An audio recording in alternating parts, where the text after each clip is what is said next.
All of this exists to draw you in, to get you drunk, to take your money. Hello, my name's Andrew Graham Dixon. I was a student at the Courtauld Institute in the 1980s, and I have to say that the Courtauld Gallery is one of my favourite small museums in the world.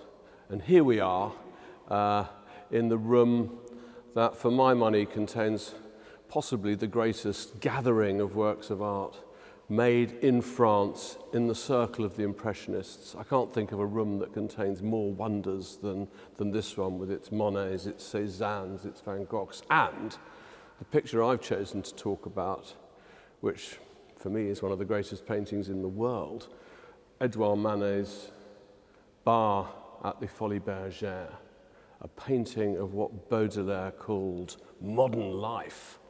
What do we see? We see a drinking establishment, a place of entertainment and amusement. Look at the truncated legs of a trapeze artist up in the top left corner of the picture, the bottles on the counter of the bar, the people drinking, blurred perhaps because they are themselves becoming blurred by drink, but they're blurred by the artist.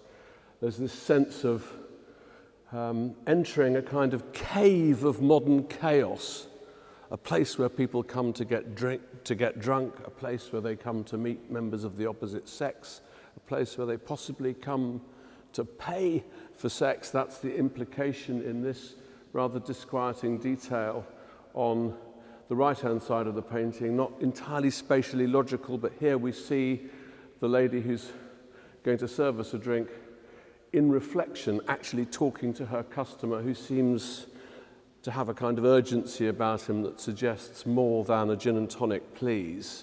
So perhaps she's a sex worker as well as a bartender, but we don't know. That's the whole point. Manet is depicting an environment, a new kind of environment in a new kind of massive metropolis, a large city, such as the world has never really seen before. These great cities, Paris and London, have just sprung up. Millions of people in one place. And that's what he's trying to capture, dissect, analyze, wonder about, worry about. And there are two types of painting in this room, I would say. There are the paintings by Monet and his followers who are fascinated by nature, who want to return to nature. And then there's the other side of Impressionism, which is epitomized by this picture. It's that side of Impressionism that wants to understand what is new and different about this modern world, this world of the city. One of the things I love about Manet is the way in which he seems to bear with him or carry with him the ghosts of the past. And this picture feels as though it's haunted by paintings done a long, long time ago. When I look at her, I see in my mind's eye Botticelli's Venus, innocently floating towards us in her shell to land.